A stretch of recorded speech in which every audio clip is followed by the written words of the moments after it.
आज 28 मई को योम तकबीर मुल्क भर में मनाया जा रहा है। आज के दिन पाकिस्तान ने एटमी धमाके करके पाकिस्तान के दिफा को हमेशा के लिए नाकाबिले तस्खीर बना दिया। जब ये एटमी धमाके हुए उस वक्त भी सियासी जमातें भी इसका क्रेडिट लेती रहीं, दीगर लोग भी इसका क्रेडिट लेते रहे। आज मुल्क भर के अखबारात में ये सामने आप देख सकते हैं, इश्तिहारात भी छपवाए गए जिसमें सियासी क़यादत वाज़े तौर पर आपको नज़र आ रही है। भुट्टो साहब भी नज़र आ रहे हैं, मियाँ साहब भी नज़र आ रहे हैं। लेकिन अगर कोई नज़र नहीं आ रहा तो मोहसिन पाकिस्तान डॉक्टर अब्दुल कदीर खान साहब कहीं पे हमें नजर नहीं आ रहे। अब कदीर खान साहब को दुनिया किस नजर से देखती थी? Father of Pakistan nuclear bomb, इस नजर से दुनिया डॉक्टर कदीर खान साहब को देखती थी। और डॉक्टर कदीर खान साहब ने जो भी किरदार अदा किया पाकिस्तान को एक जोरी ताकत बनाने में, वो पूरी दुनिया के सामने है। लेकिन क्या वजह है कि आज जब हुकूमत ने इश्तिहारात दिए उनका चेहरा या उनकी तस्वीर कहीं पे भी हमें नज़र नहीं है। अब सियासी क़यादत हमेशा से लेती है, क्रेडिट लेती है कि ये मैंने किया। कोई कहता नहीं जी हमारी जमात का इसमें ज़्यादा किरदार है। आज फिर मियाँ साहब ने एक तकरीर के दौरान दोबारा इस चीज़ का जिक्र किया कि इसका सारा क्रेडिट मेरे ऊपर है, मैंने जिस तरीके से वो धमाके किए, बड़ा मेरे ऊपर प्रेशर था।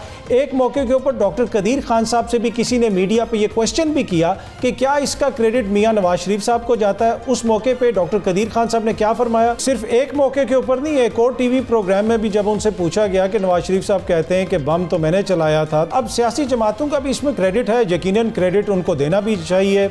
लेकिन ऐसे मौके के ऊपर जब पूरी दुनिया देख रही है कि आज 28 मई है, योम तकबीर हम मना रहे हैं, तो क्यों डॉक्टर कदीर खान साहब तमाम सीन से मिसिंग नज़र आ रहे हैं? हुकूमत जो इश्तिहारात दे रही है, अरबों नहीं तो करोड़ों नहीं तो लाखों रुपए के इश्तिहारात तो अखबारात में वो दे रहे हैं, उनमें डॉक्टर कदीर खान साहब की तस्वीर कहीं पे नज़र नहीं आ रही, मियाँ साहब की तस्वीरें नज़र आ रही हैं। तो ये एक बड़ा क्वेश्चन है। वैसे आज मियाँ साहब बिला मुकाबला पाकिस्तान मुस्लिम लीग नवाज़ के सदर भी मुंतखब हो गए। ज़रा ये विजुअल्स आप देखें, उसके बाद हम गुफ्तगू के सिलसिले को आगे बढ़ाते हैं।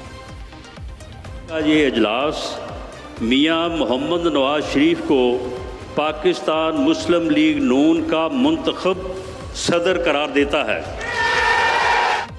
जी, मियाँ साहब मुंतखब हो गए सदर और बिला मुकाबला मुंतखब हुए। ऑल्दो कि राना साहब ने बिला मुकाबला का लफ्ज़ इस्तेमाल नहीं किया, क्योंकि हालिया तारीख में हमने देखा है जब तहरीक इंसाफ का कोई चेयरमैन बिला मुकाबला मुंतखब हुआ तो उसके ऊपर काफ़ी इतराज़ात हुए, अदालत में भी क्वेश्चंस उठे। अब क्या इलेक्शन कमीशन मियाँ साहब के इंतखाब के ऊपर भी कोई क्वेश्चन उठाएगा, ये तो आने वाले दिनों में ही पता चलेगा। लेकिन इस सारे मौके के ऊपर जहाँ पे ये एक बड़ा खुशी का मौका था, मियाँ साहब ने जज साहिबान के हवाले से भी कुछ राय का इज़हार किया, साकिब निसार साहब के ऊपर तनकीद की, कुछ दीगर बातें भी की। लेकिन जो बॉडी लैंग्वेज थी, चाहे वो मियाँ साहब की हो जाए या फिर शहबाज शरीफ साहब की हो जाए, चेहरों से वो खुशी अया नहीं थी। लगता नहीं था कि ये वो जमात है जो इस वक्त हुक्मरान जमात है और जिसके हाथ में बहुत सारी चीज़ें। मियाँ साहब ने बड़े गिले शिकवे किए कि मेरी हुकूमत में ये बेहतर हो रहा था, वो बेहतर हो रहा था। तो अभी दोबारा भी आपकी हुकूमत है, अगर आप कुछ बेहतर करना चाहते हैं तो कोई आपको नहीं रोक रहा, आप उसमें बेहतरी ले आए। इस वक्त भी आपकी हुकूमत है। लेकिन मियाँ साहब ने गिले शिकवे ज़्यादा किए और फिर उन्होंने जनरल ज़हीरुल इस्लाम साहब का नाम भी लिया।